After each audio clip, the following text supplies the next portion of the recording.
Kalian, Ramadan harus betul-betul dijadikan momen perbaikan jiwa, menjadi lebih baik dari sebelumnya. Dan ada di buku kita ini, kiat-kiat menghidupkan bulan Ramadan, ada dua bahasan. Bahasan yang pertama berhubungan dengan 10 jenis amal soleh yang sangat ditekankan. Kemudian juga ada tuntunan praktis puasa Nabi Muhammad sallallahu alaihi wasallam. Sebagaimana kalau Bapak Ibu lihat daftar isinya ada itu ya. Setelah muqaddimah ada amal-amal saleh bulan Ramadan 10 poin. Kemudian ada yang sebelahnya tuntunan praktis puasa Nabi sallallahu alaihi wasallam, dari definisi puasa, hukum-hukum puasa, keutamaan puasa dan seterusnya, sampai hukum-hukum puasa bagi wanita. Dan ini saya harapkan setengah buku dari judul tuntunan praktis ini Bapak Ibu baca sendiri di rumah. Saya tinggal fokus ke 10 amal yang diperintahkan oleh Nabi sallallahu alaihi wasallam. Yang pertama teman-teman sekalian,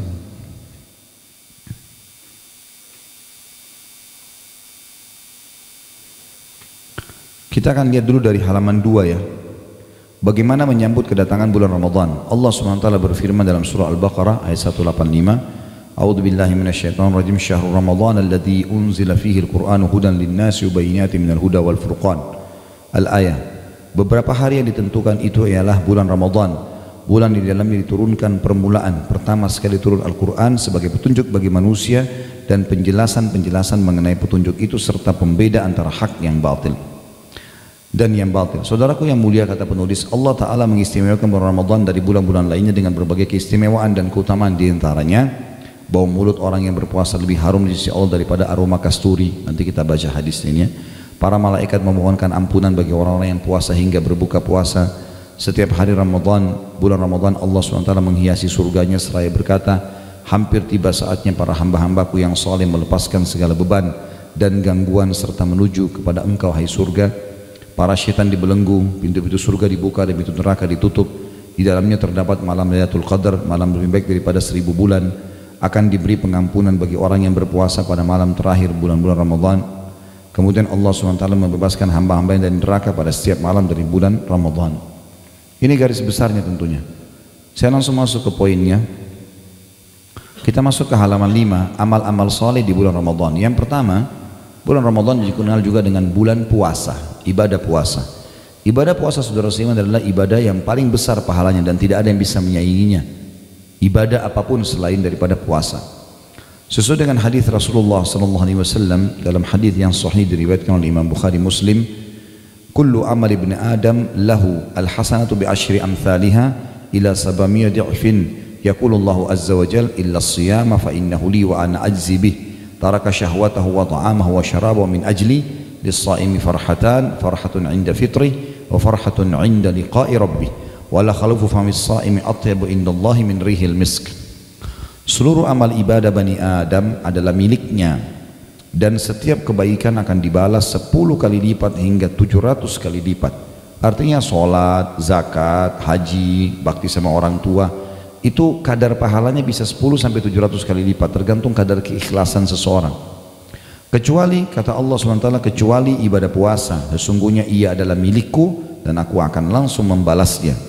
Sebabnya pahala lebih besar, puasa lebih besar pahalanya karena seseorang yang berpuasa telah menahan diri dari syahwat makanan dan minuman karena aku, kata Allah, karena aku semata. Ada dua kegembiraan bagi orang yang sedang berpuasa. Kegembiraan saat ia berbuka. Kata ulama hadis ada 3 maknanya nih. Yang pertama, gembira karena dia berhasil menghilangkan rasa hausnya yang sudah dia tahan dan laparan dari pagi hari. Kegembiraan yang lebih tinggi daripada itu adalah berhasilnya dia mengalahkan syaitan. Karena dari sebelum sahur syaitan goda dia supaya tidak puasa, tapi dia terus bertahan sampai azan maghrib, maka dia gembira karena dia berhasil menang. Dan yang ketiga adalah kegembiraan dia karena dia bisa mendapatkan pahala berlipat-lipat pada saat berbuka dengan cara membuka puasakan orang lain juga. Nanti akan kita bahas poin yang ketiga ini. Dan yang kedua adalah kegembiraan tak kala bertemu dengan Allah karena masuk ke dalam surga. Dan sungguh bau mulut orang yang berpuasa lebih harum di sisi Allah daripada aroma minyak kasturi. Kata para ulama hadis, maksudnya adalah ahli surga nanti dari orang yang suka puasa, kalau dia ngomong maka bau kasturi yang keluar. Dan ini minyak yang sangat wangi dan mahal. Sekarang pun ada tentunya dijual dengan nama kasturi, tapi bukan kasturi itu yang dimaksud. Karena kasturi di surga nanti beda.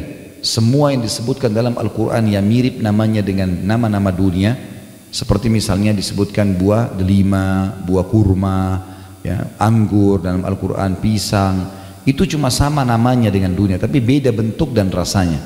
Sebagaimana contoh misalnya hadis Nabi SAW yang berbunyi, buah kurmanya surga, satunya besarnya seperti nampan, tempayan, tempat makanan yang besar, ya. Itu besar sekali dan lebih lembut daripada bui, lebih manis daripada madu. Jadi hanya sama namanya tapi beda bentuk dan rasanya. Begitu pula dengan masalah ini. Ya, sebagaimana kita tahu juga lukanya orang yang mati syahid lebih wangi dari bau kasturi, gitu kan? Semua itu menandakan memang lebih wangi. Cuman istilah nama sama tapi di akhirat jauh lebih baik. Hadis selanjutnya adalah hadis Bukhari Muslim dan ini penting sekali, dua syarat mutlak. Digaris bawahi kalau yang punya pena. Sabda Nabi SAW, man sama Ramadhana imanan, ini imanan garis bawahi, wahtisaba, ini juga digaris bawahi. Ghufira lahu ma taqaddam min dzambi.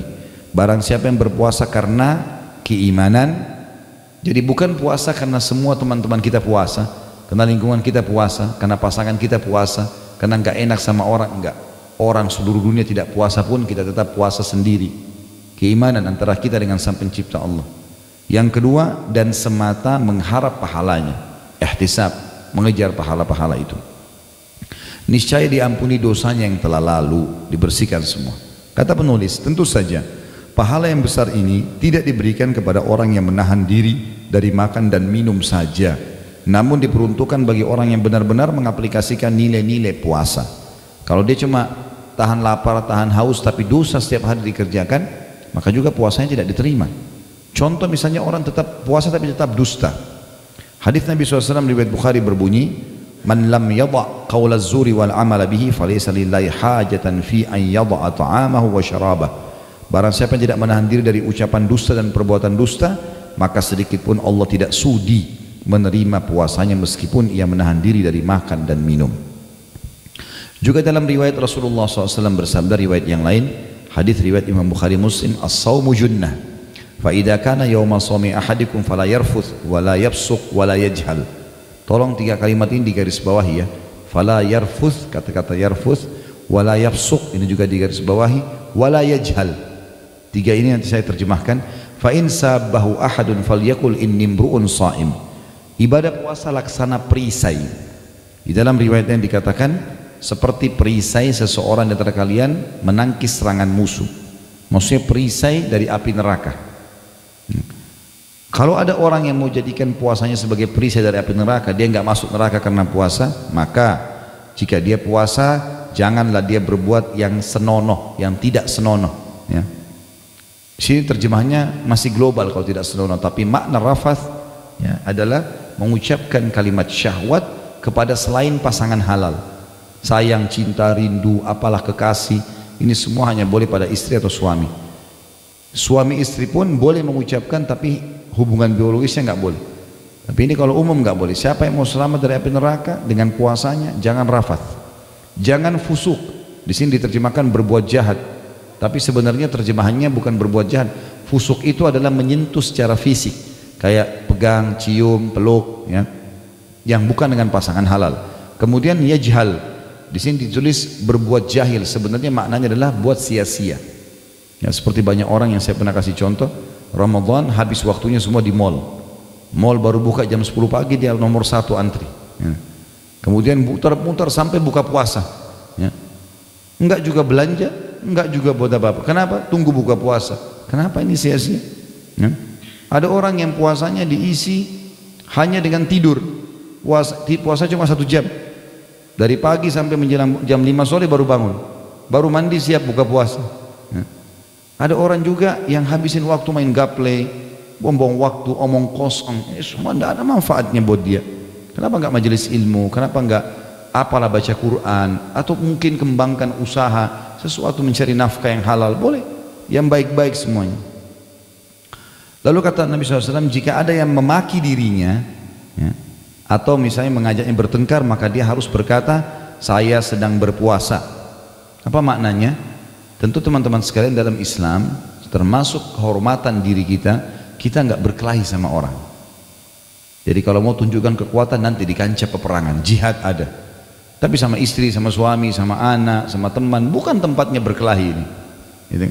Kalau ada orang yang ajak bertengkar, maka tinggalkan saja, biarin dia bertengkar sama tembok. Ya. Nggak perlu kita layani. Udah nggak pernah ada gunanya. Gitu. Buang-buang energi untuk apa gitu? Dan Ramadan bulan pelatihan untuk itu, membiasakan diri untuk tidak bertengkar.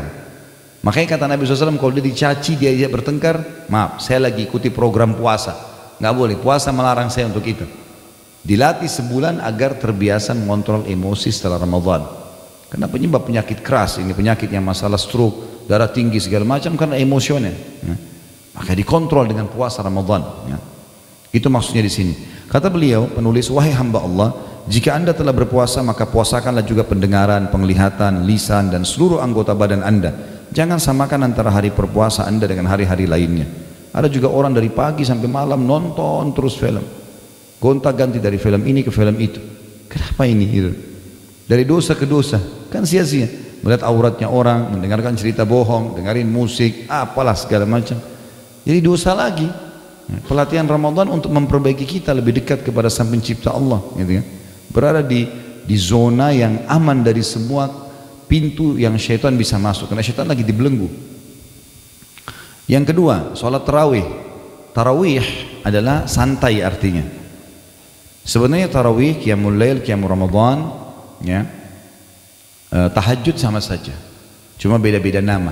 Khusus di bulan Ramadan dikatakan tarawih karena kita lebih santai, setelah sholat ba'da isya sudah bisa tahajud. Di luar Ramadan kita dianjurkan tidur dulu, diakhirkan di akhir malam, gitu kan. Jadi makanya dikatakan dia sholat tarawih, orang santai di situ. Nah, sholat tarawih sangat ditekankan dalam Islam, ya. Walaupun dia hukumnya sunnah, sebagaimana disebutkan dalam hadis Nabi SAW riwayat Bukhari Muslim. Faedahnya besar sekali, bisa membersihkan dosa-dosa kita yang lalu. Man qama ramadhana imanan wa ihtisaba ghufira lahu ma taqaddama min dhanbi. Barang siapa menunaikan qiyamul lail pada bulan Ramadan karena keimanan, sama tadi, bukan karena teman-teman kita ajak, bukan karena tidak enak. Memang saya ke masjid mau sholat tarawih karena perintah Allah. Orang tidak ada yang tarawih pun kita tetap tarawih, gitu. Seperti itulah. Dan mengharapkan pahalanya, maka akan diampuni semua dosa-dosanya yang lalu. Sholat malam sangat ditekankan teman-teman sekalian, sebagaimana misalnya dalam surah Al-Furqan ayat 63 dan ayat 64. A'udzu billahi minasyaitonir rajim wa ibadur rahmanil ladzina yamshuna 'alal ardi hauna wa idza khatabahumul jahiluna qalu salama walladzina yabituna li rabbihim sujjadan wa qiyama. Dan hamba-hamba yang baik dari Rabb yang Maha Penyayang, maksudnya orang-orang yang berprestasi dari hamba-hamba Allah ialah orang-orang yang berjalan di muka bumi dengan rendah hati, enggak ada kesombongan, ya. Dan apabila orang-orang yang jahil menyapa mereka, tadi diajak berkelahi, diajak bertengkar, maka mereka mengucapkan kata-kata yang mengandung keselamatan. Ya sudahlah, terserah kamu, bertengkar di sama tembok atau pohon sana, ya, saya nggak mau ikut-ikutan, ya. Dan orang-orang ini saksi bahasan yang melalui malam-malam hari mereka dengan sujud dan berdiri untuk Rabb mereka. Mengerjakan salat malam adalah kebiasaan Rasulullah sallallahu alaihi wasallam dan para sahabat juga ridwanullahi alaihim, sehingga Aisyah radhiyallahu anha berkata, janganlah kalian tinggalkan salat malam, sebab Rasulullah SAW tidak pernah meninggalkannya. Kendati pun beliau sakit atau sedang lesu, beliau tetap mengerjakannya dengan duduk. Kalau capek betul-betul boleh. Dan di sholat sunnah, teman-teman sekalian, kita boleh kerjakan walaupun kita duduk. Kalau sunnah, sholat sunnah, walaupun kita tidak capek. Misal sholat ba'da isya, saya nggak mau berdiri, saya mau duduk aja, boleh. Tapi pahalanya setengah pahala orang yang berdiri. Sholat wajib nggak boleh, harus ada uzur baru bisa duduk. Makanya di sini dikatakan kalau Nabi SAW betul-betul lesu, capek, beliau kerjakan sholat tahajud dengan duduk pun, gitu kan. Dan alhamdulillah tidak makan waktu yang lama, gitu. Ramadan mengajar kita untuk itu. Jadi sebulan penuh kita dibiasakan untuk sholat tarawih, dan alhamdulillah di Indonesia semua masjid kita menghidupkan itu agar kita terbiasa menerapkannya dalam kehidupan kita. Umar bin Khattab radhiyallahu anhu biasa mengerjakan sholat malam. Bila tiba di pertengahan malam, beliau segera membangunkan keluarganya untuk sholat. Beliau sambil berseru, sholat, sholat, seraya membaca firman Allah dalam surah Thaha ayat 132. A'udzu billahi minasyaitonir rajim wa'mur ahlaka bis sholati wastabir 'alaiha la nas'aluka rizqa nahnu narzuquk wal aqibatu lit taqwa. Dan suruhlah keluargamu mendirikan salat dan bersabarlah kamu dalam mengerjakannya. Kami tidak pernah meminta rezeki kepada kalian, kamilah yang memberi rezeki kepada kalian, dan akibat yang baik itu adalah bagi orang-orang yang bertakwa. Ibnu Umar radhiyallahu anhu pernah membaca firman Allah dalam surah Az-Zumar ayat 9, A'udzu billahi minasyaitonir rajim. Amman huwa qanitun ana al-laili sajidan wa qa'iman yahdharul akhirata wa yarju rahmat rabbih. Apakah kamu wahai orang-orang musyrik di Mekah lebih beruntung ataukah orang-orang yang beribadah di waktu-waktu malam dengan sujud dan berdiri sedangkan ia takut kepada azab akhirat dan mengharapkan rahmat Rabbnya? Ibnu Umar berkata, orang yang dimaksud dalam ayat ini adalah Utsman bin Affan radhiyallahu anhu.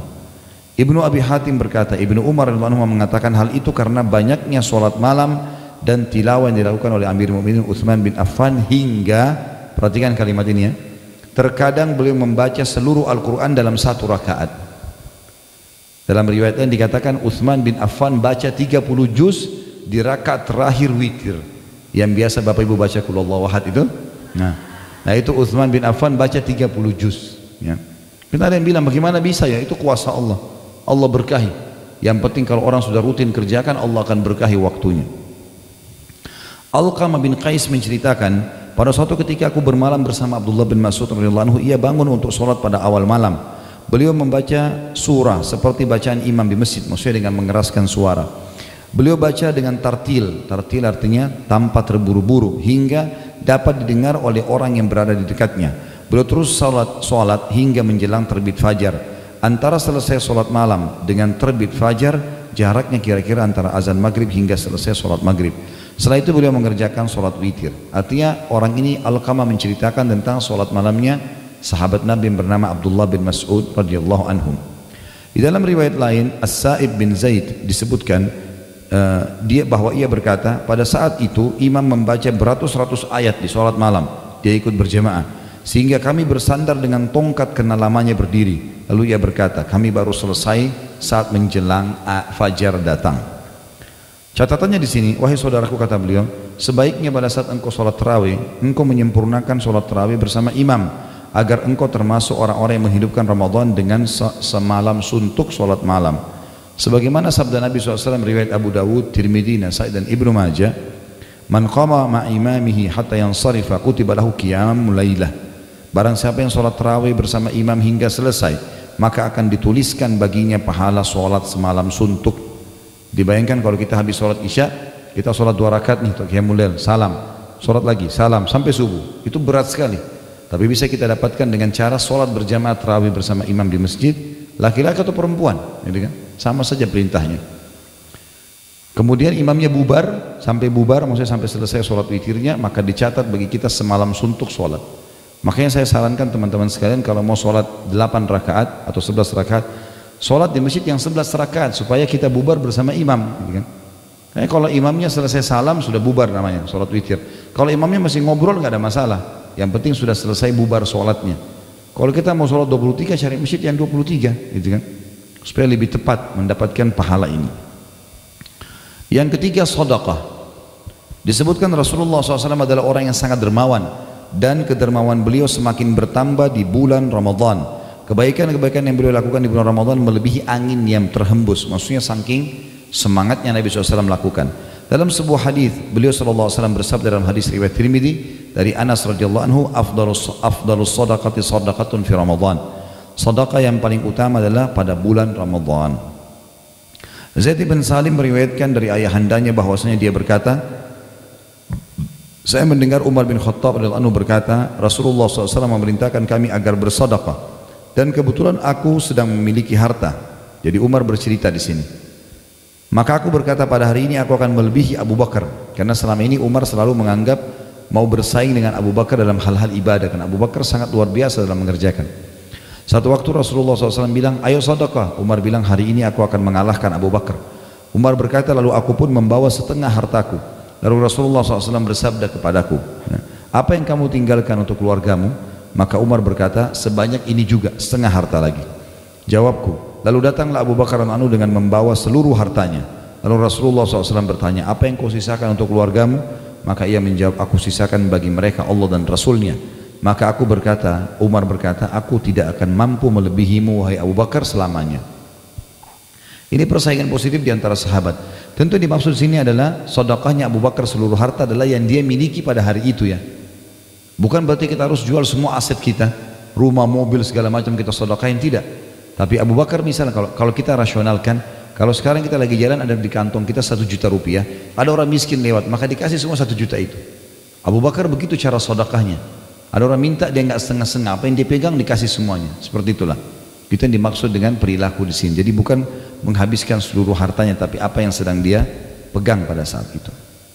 Diriwayatkan juga dari Talha bin Yahya bin Talha bahwa ia berkata, nenekku, jadi ini cucu menceritakan tentang neneknya. Neneknya bernama Su'dah binti Auf al-Murriyah, dan ini adalah istri Talha bin Ubaidillah. Perlu Bapak Ibu tahu, Talha bin Ubaidillah adalah salah satu dari 10 sahabat yang dijamin masuk surga. Ini Su'dah istrinya, istri bercerita tentang suaminya.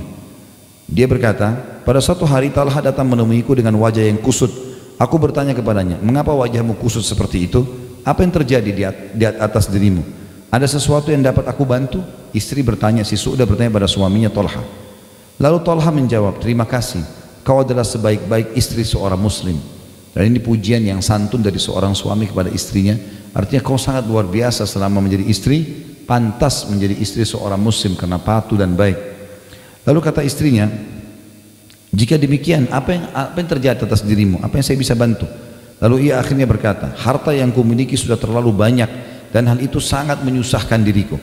Maka istrinya berkata, aku berkata padanya, jangan terlalu menyusahkan dirimu, bagikan saja harta itu. Saya mau tanya ibu-ibu di belakang, begini nggak sama suaminya? Kalau dia bilang saya ada keuntungan sekian, saya mau sedekahin, tunggu dulu, buat saya dulu, beli emas, beli ini, beli segala macam. Ini enggak, silakan sedekahin, habisin, jangan jadi beban, berikan orang miskin. Maka dia pun membagi-bagi harta itu hingga tidak tersisa sedirham pun. Talha bin Yahya, si cucu yang mendapat cerita dari neneknya ini, berkata, aku tanyakan kepada penjaga gudangnya Talha, berapa harta Talha pada saat itu? Maka dia katakan 400.000 dirham. Ini ratusan juta rupiah. Kata beliau, wahai saudaraku, banyak sekali keistimewaan dan kekhususan bersedekah pada bulan Ramadan. Maka hendaknya engkau bersegera mengerjakannya. Keluarkanlah dengan segera sedekahmu sesuai dengan keluasan rezeki yang ada padamu. Ada beberapa bentuk sedekah di bulan Ramadan yang bisa dilakukan. Yang pertama, memberi makan orang. Jadi seperti contoh saya kasih contoh saya, misalnya ada keluarga miskin di dekat rumah kita tahu dia misalnya ada 5 keluarga, 10 keluarga, maka kita siapin sebelum Ramadan kebutuhan dia sebulan. Misal berasnya, gulanya, tehnya, jadi dia pakai sahur, dia pakai buka puasa segala macam. Itu yang dimaksud di sini, memberi makan, ya. Sesuai dengan firman Allah Subhanahu wa taala yang berbunyi dalam surah Al-Insan ayat 8 sampai ayat 12. Wa yut'imuna at-ta'ama ala hubbihi miskinan wa yatiman wa asira innama nut'imukum liwajhillahi la nuridu minkum jazaa'an wala syukura inna nakhafu min rabbina yawman abusan qamtarira wa waqahumullahu syarra dzalika al-yawm wa laqahum nadratan wa surura wa jazaahum bima sabaru jannatan wa harira. Dan mereka memberikan makanan yang disukainya kepada orang miskin, anak-anak yatim dan orang-orang yang ditawan. Tawanan perang juga disuruh kasih makan. Sesungguhnya kami memberi makan kepada kalian hanyalah untuk mengharapkan keridhaan Allah. Kami tidak menghendaki balasan dari kalian. Ini sifat sedekah yang diterima sama Allah, tidak berharap balasan yang setimpal dari orang itu. Dan juga kami tidak pernah, tidak pula berharap ucapan terima kasih. Tidak usah, kalau dia tidak mau terima kasih urusan dia. Gak perlu kita bilang, masa sudah saya kasih nggak terima kasih? Gak ada urusan antara kita sama Allah. Dia menerima harta itu tapi kita mendapatkan ridhonya Allah. Sesungguhnya kami takut akan azab Rabb kami. Kami sedekah gara-gara kami takut disiksa sama Allah pada suatu hari yang di hari itu orang-orang bermuka masam penuh kesulitan. Maka Rabb mereka memelihara mereka dari kesusahan hari itu karena sedekahnya maksudnya, dan memberikan kepada mereka kejernihan wajah dan kegembiraan hati, dan dia memberi balasan kepada mereka karena kesabaran mereka dengan surga dan pakaian sutra. Para salafus soleh senantiasa berlomba-lomba dalam memberi makan, dan mereka lebih mengutamakannya dari ibadah-ibadah lainnya, baik dengan memberi makan yang lapar ataupun memberi makan seorang saudara yang saleh. Tidak disyaratkan yang diberi makan harus seorang yang fakir, orang kaya juga boleh. Kita buka puasakan kerabat kita, kita berikan kepada orang tua kita yang kaya, nggak ada urusannya sama sekali. Intinya kita memberi makan orang. Dalam sebuah hadis Rasulullah SAW bersabda dalam hadis riwayat Tirmidzi dengan sanad hasan, ayyuma mu'minin at'ama mu'minan ala ju'in at'amahu Allahu min thimaril jannah wa man saqa mu'minan ala dhama'in saqahu Allah minar rahiqil makhtum. Siapa saja di antara orang mukmin yang memberi makan saudaranya sesama mukmin yang lapar, niscaya Allah akan memberinya buah-buahan surga. Siapa saja di antara orang mukmin yang memberi minum saudaranya sesama mukmin yang dahaga, niscaya Allah akan memberinya minuman rahiqil makhtum. Ini adalah minuman di surga. Sebagian salah berkata, mengundang makan 10 orang dari sahabat-sahabatku dengan makanan yang mereka gemari lebih aku sukai daripada membebaskan 10 orang budak dari keturunan Nabi Ismail. Sebagian besar kaum salaf mengutamakan menyediakan buka bagi orang yang berpuasa padahal mereka sendiri juga sedang berpuasa. Di antaranya adalah Abdullah bin Umar radhiyallahu anhu, Daud At-Tai, Malik bin Dinar, Ahmad bin Hanbal dan lainnya. Bahkan Abdullah bin Umar selalu membuka atau berbuka bersama anak-anak yatim dan fakir miskin. Kadang-kala beliau tidak berbuka karena mengetahui keluarganya menolak kedatangan mereka. Nah, nanti kadang-kadang ada Ibnu Umar datang ke rumah mereka, tapi mereka karena miskin mereka tidak ingin Ibnu Umar masuk, maka Ibnu Umar terlambat buka puasa gara-gara itu, saking inginnya berbuka puasa atau memberikan buka puasa kepada orang-orang yang susah. Banyak di antara kaum salaf yang menyediakan makanan bagi teman-temannya padahal ia telah tengah berpuasa, bahkan ia melayani teman-temannya dengan baik. Di antaranya adalah Hasan Basri dan Ibnu Mubarak rahimahumullah. Abdullah bin Mubarak ini pernah di hari Senin dia lagi puasa, rupanya ada teman-temannya pada datang gitu kan. Dia tahu dia puasa, lalu dia suruh istrinya siapin makan. Terus sudah siap makan, tamu nggak ada yang mau mulai makan karena mereka tunggu tuan rumahnya. Lalu dia datang, dia duduk dan dia mengatakan Bismillah. Dia ambil ya sedikit dengan telapak tangannya, lalu kemudian dengan genggamannya lalu dimasukkan ke mulutnya. Setelah itu dia mengatakan ayo makan sambil berdiri. Dia mutar-mutarin tamunya. Tamunya pikir dia tidak puasa, maka mereka makan semua. Dia pergi ke belakang rumah lalu dibuang dari mulutnya. Tetap dilanjutkan puasanya. Jadi saking luar biasa mereka melayani tamunya dan memberi makan. Abu Siwar Al-Adawi berkata, dahulu ada serombongan orang dari Bani Adi. Bani Adi salah satu suku Arab yang biasa sholat di masjid ini. Tidak seorang pun di antara mereka yang berbuka puasa sendiri. Ia selalu mencari orang yang bersedia berbuka dengannya. Jika tidak, maka ia keluarkan makanannya untuk dimakan bersama orang-orang di masjid. Ibadah berupa memberi makan akan melahirkan aspek-aspek ibadah lainnya seperti terciptanya saling mengasihi dan juga saling menyayangi. Di mana hal ini adalah sebab seseorang masuk ke dalam surga. Dalam sebuah hadis yang sahih, Rasulullah SAW bersabda, "Lan tadkhulul jannata hatta tu'minu wa lan tu'minu hatta tahabbu." Kalian tidak akan masuk surga hingga kalian beriman, dan kalian tidak akan beriman hingga kalian saling mengasihi di antara kalian. Di antaranya juga bermajlis dengan orang-orang soleh serta mengharap pahala dari menolong mereka. Ini maksudnya adalah kita datang ke orang soleh lalu kita bayarin bulanannya dia misalnya.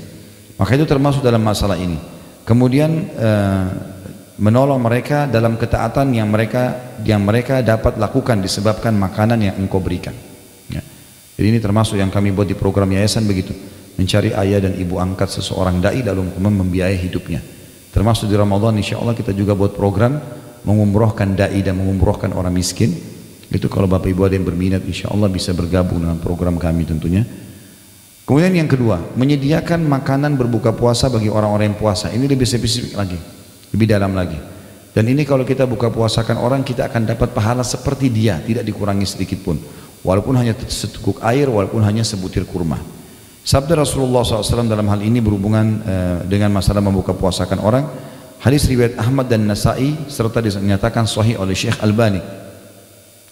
Kata Rasulullah SAW, "Man fattara sa'iman kana lahu mithla ajrihi ghaira annahu la yunqasu min ajri as-sa'imi syai'." Barang siapa yang menyediakan makanan berbuka puasa bagi orang yang berpuasa, niscaya ia mendapatkan pahala seperti orang yang berpuasa tanpa mengurangi pahala orang yang berpuasa itu sedikit pun.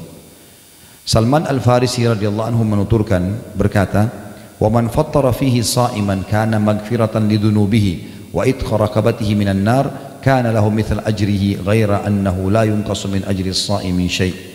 Barang siapa yang menyediakan makanan berbuka bagi orang-orang yang berpuasa, maka itu akan menjadi penghapus dosa-dosanya dan menjadi pembebas dirinya dari api neraka, dan ia akan mendapat pahala seperti orang yang berpuasa tanpa mengurangi pahala orang yang berpuasa itu sedikit pun. Saya punya pengalaman di Madinah waktu pertama saya datang di sana. Mungkin teman-teman yang sudah dengar ini alhamdulillah, kalau yang belum maka bisa dijadikan sebagai pelajaran. Saya kaget waktu itu awal Ramadan tahun 1990 di Madinah. Saya sama teman-teman orang Indonesia mahasiswa semuanya rame-rame pergi ke Masjid Nabawi.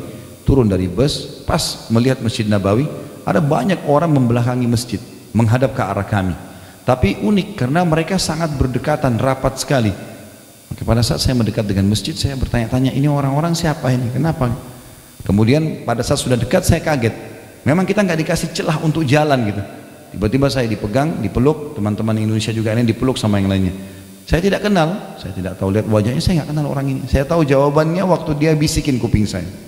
Dia bilang, akhi, saudaraku, tolong buka puasa di tempat saya ya. Jadi dia mau dapat pahala membuka puasakan orang walaupun tidak dikenal. Jadi ternyata di dalam Masjid Nabawi itu, teman-teman umroh Ramadan, fenomena ini cuma bisa dilihat di Masjid Nabawi ya. Di Masjid Haram Mekah ada juga tapi tidak banyak. Orang-orang tidak terlalu semangat seperti di Madinah. Kalau Madinah betul-betul kita diperebutkan. Maka di dalam masjid itu ada sufra plastik ditaruh di kiri kanannya jek Zam-Zam, terus kurma ditaburin di situ. Ada kurma, ada pisang, ada yogurt, ada roti segala macam. Di dalam si ayah atau si kakak menyiapkan buka puasa, si anak atau si adik di luar cari mangsa ini. Nah, kalau kita bilang iya, tangan kita dipegang dibawa ke tempatnya dia. Dan yang kadang-kadang uniknya dia bilang, jangan pindah ke situ ya. Kan di depan ada saingannya kan. Kalau di depan biasa juga orang bersaing untuk cari orang buka puasa. Di sufrahnya dia taruh lebih banyak, ada kasih apel, ada kasih macam-macam. Lebih enak orang pindah kadang-kadang ke sebelah. Dan dia bilang, besok sudah tahu tempat saya buka puasa ya, besok buka puasa sini lagi. Dan kita di luar, dia tidak akan lepas kita kecuali dia sudah punya mangsa lain. Itu luar biasa gitu. Coba bandingkan dengan kita di Indonesia. Sudah dapat giliran dari RT, ya, masih bertanya udah tiba gilirannya, sudah tiba giliran saya. Sebulan sekali kadang-kadang gitu kan. Mestinya semua masjid dekat rumah diblok itu. Ya. Pak, buka puasain, misal contoh air mineral ya, ini mungkin agak besar, ada yang gelas kan 30.000 isinya 48 gelas, 30.000. Kalau dekat musola atau masjid dekat rumah kita, anggaplah ada 50 orang yang buka puasa, kita butuh satu dus 48 misalnya, maka kita genapin 50 gelas misalnya 35.000, saya yakin tidak akan lebih dari 40.000 lah gitu kan. Itu kita kasih beli 30 dus ya, 30.000 kali 30 dus, kita sudah dapat pahala buka puasa diri kita sendiri hari itu plus 50 orang lain, berarti 51 pahala buka puasa kali 1 bulan. Berapa banyak pahalanya gitu kan. Begitu pula kalau kita pegang masjid yang sampai ribuan orang buka puasa, tergantung mau pahala berapa banyak silahkan ya, tinggal beli saja selesai. Apalagi sedekah diganti oleh Allah kembali. Kalau mau lebih besar pahalanya kurma. Nah memang kurma yang sunnah gitu kan. Air juga putih termasuk itu. Kami di yayasan buatin program 1 dus kurma isi 10 kilo. Kita buatin program sebar 1000 dus kurma di 1000 masjid misalnya. Nama istilah saja begitu, tapi kami sebarin. Itu kita buatin program. Bapak Ibu bisa ambil idenya, bisa dikembangin. Mau ikut sama kami juga bisa. Ini kami bagiin. Pengalaman selama ini 1 dus kurma yang isi 10 kilo yang curahan itu lebih tepat kalau dibagikan ke masjid. Kalau kita ambil 3 butir per hari di masjid yang 50 orang, berarti 1 dus ini bisa dipakai untuk 1 minggu. Jadi untuk 50 orang per hari, kalau kita mendapat puasa mereka, kita cuma butuh 4 dus kurma yang kotaknya isi 10 kilo itu. Dan seterusnya lah. Banyak sekali tempat-tempat kantong-kantong untuk membuka puasakan orang. Kalau di Jakarta ini sudah luar biasa lah pokoknya ya. Orang-orang banyak pulang kantor, kadang-kadang di pinggir jalan itu buka puasa, kita bisa bagiin air, bagiin rumah, bagiin apa saja, bisa saja ya. Dan itu semua adalah ajang-ajang pahala. Kemudian dalam para sahabat Nabi SAW berkata, wahai Rasulullah, tidak semua orang mampu menyediakan buka puasa orang yang berpuasa. Maka Rasulullah SAW bersabda di dalam hadis ya, yang diriwayatkan dalam hadis yang sahih ini ya. Di sini tidak disebutkan perawinya ya. Tetapi yang saya tahu hadis ini hadis sahih, kata Nabi SAW, yu'tillahu hadha thawab liman fattara sa'iman ala midhkati labanin aw tamratin aw syurbati ma'in wa man saqa sa'iman saqahu Allah min haudi syurbatan la yadma'u ba'daha hatta yadkhulal jannah. Pahala buka puasa itu Allah akan berikan bagi siapa saja yang menyediakan makanan bagi orang yang berbuka puasa, meskipun hanya berupa susu tapi bercampur air, karena tidak adanya susunya maka dicampur air, atau sebutir kurma atau seteguk air. Barang siapa yang memberi seteguk air bagi orang yang berbuka, maka Allah akan memberinya minum seteguk air dari telagaku. Dia tidak akan dahaga selamanya hingga dia masuk ke dalam surga. Dan ini kesempatan luar biasa ya. Saya dulu waktu masih mahasiswa, Kadang-kadang beasiswanya kita terima di akhir bulan. Tapi Ramadan, dari awal Ramadan sudah mulai ada buka puasa. Kalau lagi tidak ada duit untuk bawa buka puasa, maka saya bawa ke masjid, saya masuk ke masjid, duduk di tempat cek Zam-Zam itu saja.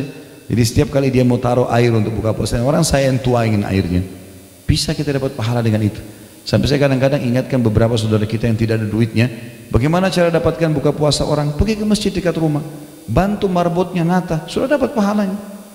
Kalau ada orang betul-betul malas, nggak mau, sudah tidak ada duitnya, tidak mau buka puasain orang, kemudian maunya dilayani, baiklah dia duduk di masjid, masih bisa dapat pahala kalau mau, gampang. Ambil air kita, tukar sama teman di sebelah. Ini buat kamu ya, ambil pahala saya, ambil air dia, saya dapat pahala kamu. Kan gampang. Ya? Dia dapat pahala kita, kita dapat pahala dia. Tidak ada modalnya nih. Kalau ini juga tidak mau, luar biasa. Tinggal butuh dicambuk saja. Ya. Karena pahalanya besar sekali. Membuka puasakan orang, mestinya ya. Seperti itulah. Yang keempat, membaca Al-Quran dengan penuh kesungguhan. Ya. Ini tentunya teman-teman sekalian, saya akan pilih poin-poin pentingnya karena menjelang asar ya. Banyak membaca Al-Quran. Bulan Ramadan adalah bulan Al-Quran. Kita semua dianjurkan agar memperbanyak membaca Al-Quran pada bulan ini. Di antara keadaan salafus saleh adalah selalu menyibukkan diri dengan hal-hal yang berkaitan dengan Al-Quran. Mulai dari membaca, mempelajari dan mentadabburi. Tadabburi artinya mengetahui kandungan hukum-hukumnya. Malaikat Jibril alaihissalam memperdengarkan Al-Quran kepada Rasulullah SAW pada bulan Ramadan. Uthman bin Affan radhiyallahu anhu mengkhatam Al-Quran setiap hari pada bulan Ramadan. Di antara salafus saleh ada yang mengkhatam Al-Quran dalam sholat tarawih tiap 3 malam sekali. Sebagian lagi setiap 7 malam sekali, sementara sebagian lainnya mengkhatamnya setiap 10 malam sekali. Mereka selalu membaca Al-Quran baik di dalam sholat maupun di luar sholat. Bahkan Imam Syafi'i rahimahullah dapat mengkhatam Al-Quran sebanyak 60 kali di luar sholat pada bulan Ramadan. Artinya sehari 2 kali khatam. Sementara Al-Aswad mengkhatamnya setiap 2 hari sekali. Adapun Qatadah selalu mengkhatamnya setiap 7 hari sekali di 2 Ramadan. Sedangkan di bulan Ramadan beliau mengkhatamnya setiap 3 hari sekali. Dan 10 hari terakhir Ramadan beliau mengkhatamnya setiap malam. Pada bulan Ramadan Imam Az-Zuhri menutup majelis-majelis hadis dan majelis-majelis ilmu yang biasa diisinya. Beliau mengkhususkan diri membaca Al-Quran dari mushaf. Demikian pula Imam Ats-Tsauri, beliau meninggalkan ibadah-ibadah lain dan mengkhususkan diri untuk membaca Al-Quran. Ibnu Rajab rahimahullah berkata, larangan mengkhatam Al-Quran kurang dari 3 hari tertuju bagi yang membiasakan hal itu. Adapun pada waktu-waktu yang utama seperti bulan Ramadan, terkhususkan lagi pada malam-malam yang diperkirakan seperti malam Lailatul Qadar atau di tempat-tempat yang utama seperti Mekah bagi selain penduduk warga Mekah atau selain warga Mekah, maka dianjurkan agar memperbanyak membaca Al-Quran supaya mendapat keutamaan pada waktu yang dan tempat tersebut. Inilah pendapat Imam Ahmad, Ishaq dan juga ulama lain. Demikian yang dapat kita saksikan dari kebiasaan mereka sebagaimana yang telah kita sebutkan tadinya. Kemudian tentu ini, maaf saya langkahi poin ini, masalah menangis tak kala membaca Al-Quran. Ini juga termasuk anjuran ya. Tentu ini dengan cara membaca dan mengerti artinya. Dengan mengerti artinya. Saya angkat satu riwayat saja di sini. Kita lihat dalam Sahih Bukhari dikatakan Abdullah bin Mas'ud radhiyallahu anhu bahwasanya ia berkata Rasulullah SAW bersabda, bacalah Al-Quran untukku. Aku berkata, apakah aku membaca untuk anda ya Rasulullah sementara ia diturunkan kepada anda? Rasulullah SAW bersabda, aku senang mendengarkan dari orang lain. Maka aku pun, kata Abdullah bin Mas'ud, membaca untuk Nabi SAW surah An-Nisa hingga sampailah pada firman Allah yang berbunyi, A'udzu billahi minasyaitonir rajim, fa kaifa idza ji'na min kulli ummatin bi syahidin wa ji'na bika 'ala haula'i syahida.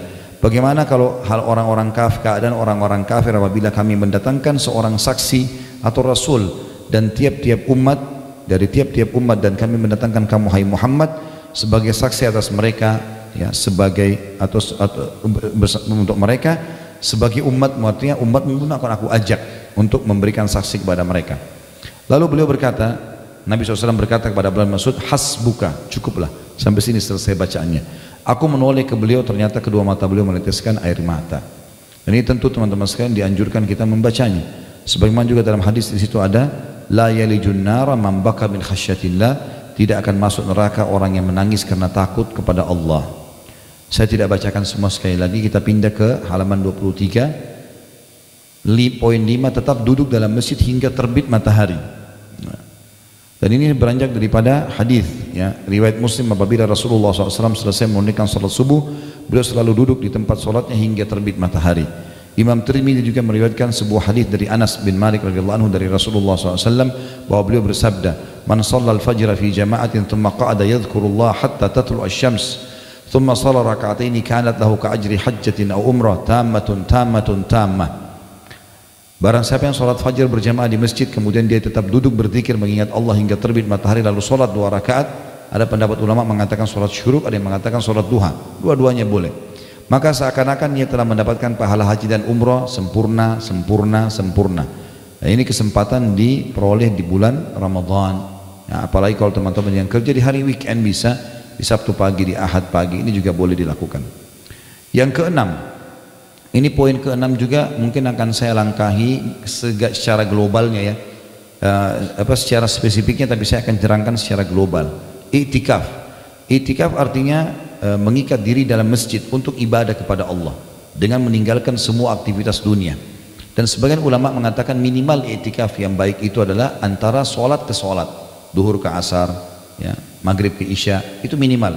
Kalau 10 akhir Ramadan dianjurkan minimal 1 malam. Minimal 1 malam. Kalau yang saya pernah lakukan, saya kadang-kadang di 10 terakhir Ramadan, terutama di malam ganjil, kalau lagi tidak keluar kota, lagi di Jakarta, saya sering membawa istri sama anak saya pergi ke Atin, waktu itu kena dekat dengan rumah kami. Kemudian ikut sholat isya berjamaah, sholat tarawih, kemudian bawa ada termos teh, bawa makanan untuk sahur segala macam, dan kita boleh menebar tempat yang semua orang banyak itikaf di situ. Duduk baca Quran, nasihatin, saling nasihatin gitu kan. Nanti jam 1 ada sholat qiyamul lail lagi sampai sekitar hampir jam 3 sahur, habis sholat subuh pulang ke rumah gitu kan.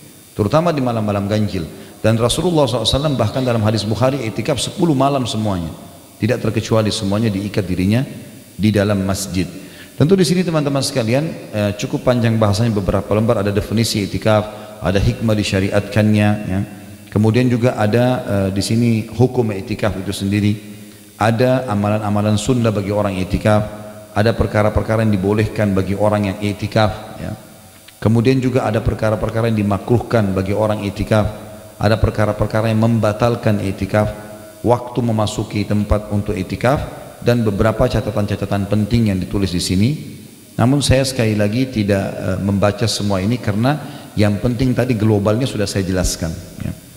Nah, waktu kita ya sudah menjelang azan asar. Yang ketujuh, umroh di bulan Ramadan, dan ini sangat ditekankan.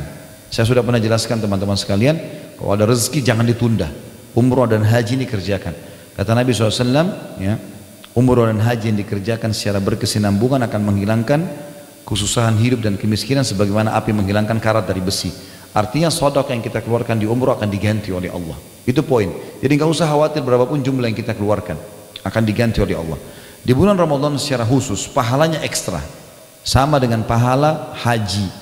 Jadi 3 jam umrah itu sama dengan pahala 6 hari haji gitu kan.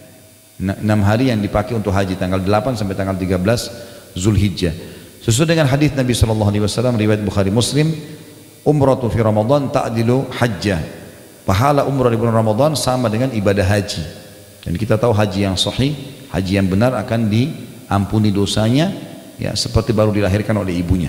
Riwayat lain berbunyi hajjatan ma'i, sama dengan mengerjakan haji bersamaku, kata Nabi SAW. Yang kedelapan, mencari malam Lailatul Qadar, dan kita sudah tahu dalam surah Al-Qadr tentunya ya, dia lebih baik daripada 1000 bulan ya. Rasulullah SAW bersabda, yang sangat ditekankan di Lailatul Qadar ada 2, sholat tahajudnya dan membaca doa yang akan kita baca nanti sebentar lagi riwayatnya. Kalau tentang sholat malamnya, hadis Bukhari Muslim di halaman 35 di situ, Rasulullah SAW bersabda, "Man qama lailatul qadri imanan wa ihtisaba, ghufira lahu ma taqaddama min dzambi." Barang siapa yang bangun di malam Lailatul Qadar karena keimanan dan mengharap pahala, maka dosa-dosanya yang lalu akan diampuni. Juga dalam Musnad Imam Ahmad, Rasulullah SAW bersabda, "Man qama ibtigha'aha thumma waqa'at lahu, ghufira lahu ma taqaddama min dzambi wa ma ta'akhkhar." Siapa yang bangun untuk mengerjakan sholat malam karena betul-betul di Lailatul Qadar ya, mencari pahalanya, maka akan diampuni dosa-dosanya yang telah lalu dan juga yang akan datang ya. Jadi ini intinya adalah amal yang pertama di Lailatul Qadar kita sholat malam. Yang kedua di halaman 37, pas di atas poin 9 itu, Ada riwayat dan dalam kitab Sahih diriwayatkan dari Aisyah radhiyallahu anha, beliau berkata, ya Rasulullah, apa yang aku baca bila bertepatan pada malam itu? Maka Rasulullah SAW bersabda, bacalah, Allahumma innaka afuun tuhibbul afwa fa'fu anni. Ya Allah, sungguhnya engkau maha memberi ampunan dan menyukai orang-orang yang memohon ampun, maka ampunilah aku. Lailatul Qadar poinnya adalah lebih baik daripada 1000 bulan atau 83 tahun plus 4 bulan. Belum tentu umur kita sepanjang itu. Jadi intinya kalau kita semua pasti akan lalu Lailatul Qadar, pasti. Karena malam itu kita lalui selama kita hidup kan. Tapi siapa yang dapat taufik dari Allah untuk mengerjakan? Makanya kita harus niat minta kepada Allah agar diberikan. Kalau kita sempat ucapkan subhanallah 1 kali saja pas Lailatul Qadar, maka lebih baik daripada 1000 bulan. Artinya seperti kita ucapkan itu 1000 bulan atau 83 tahun plus 4 bulan. Sedekah 10.000 rupiah sama sedekah selama berulang-ulang 1000 bulan. Begitu pula dengan sholatnya, begitu pula dengan apa saja ibadah yang kita kerjakan, seperti itulah pahalanya. Jadi sangat besar, luar biasa gitu. Sangat luar biasa besarnya. Yang ke-9 teman-teman sekalian adalah memperbanyak zikir, doa dan istighfar. Dan ini sudah umum tentunya ya. Artinya di bulan Ramadan kita maksimalkan ini, banyak istighfar, banyak berdoa kepada Allah SWT ya. Banyak berzikir, zikir pagi sore yang maksudnya kita baca. Cuma yang saya ingin titik beratkan di sini bisa dilihat di halaman 38. Kata beliau di sini penulis, sebelum berpisah wahai saudaraku, setelah kita bertamasya di taman-taman surga di bawah naungan amal-amal soleh, ada sesuatu perkara penting yang ingin saya sampaikan. Tahukah kamu apa itu? Kata beliau, tepat sekali, yaitu ikhlas. Berapa banyak orang yang berpuasa kan tapi tidak mendapatkan apapun dari puasanya kecuali lapar dan dahaga. Berapa banyak orang yang mengerjakan sholat tarawih namun tidak mendapatkan apapun dari selain kantuk dan capek. Semoga Allah SWT menghindarkan kita semua dari situ. Makanya Nabi SAW mengatakan keimanan dan mengharapkan pahalanya. Keimanan dan mengharapkan pahalanya. Yang terakhir di halaman 40 di situ ada tidak berbuat hal yang sia-sia pada bulan Ramadan. Dan ini tentu sudah umum tadi ya. Jadi jangan buang-buang waktu yang tidak ada gunanya. Jangan cuma pakai tidur, jangan cuma pakai buang-buang waktu. Baca Al-Quran, dengarkan ceramah, kembangkan ide-ide yang baik, yang positif ya. Puasa Ramadan tidak harus membuat kita vakum. Jadi tidak ada kata-kata lemas, malas, putus asa, nggak ada lagi itu dalam Islam. Sebagaimana saya jelaskan tadi di pembukaan. Bulan Ramadan juga teman-teman sekalian bukan bulan balas dendam untuk makan. Ya, maksudnya begini, ada orang pada saat dia tidak sahur, begitu mau buka puasa, luar biasa makanan. Yang merah, yang biru, yang kuning, yang hijau. Tapi nggak dimakan juga, gitu kan. Jadi bukan untuk balas dendam.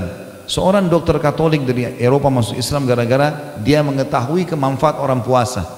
Maka dia mengatakan orang yang paling sehat adalah orang-orang Islam, karena mereka punya terapi puasa seminggu 2 kali, Senin dan Kamis.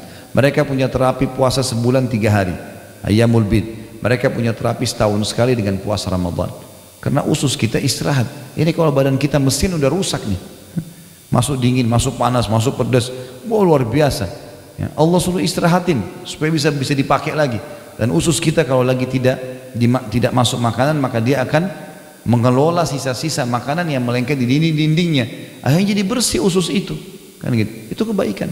Apalagi kita tidak boleh makan dan minum hanya dari subuh sampai azan maghrib.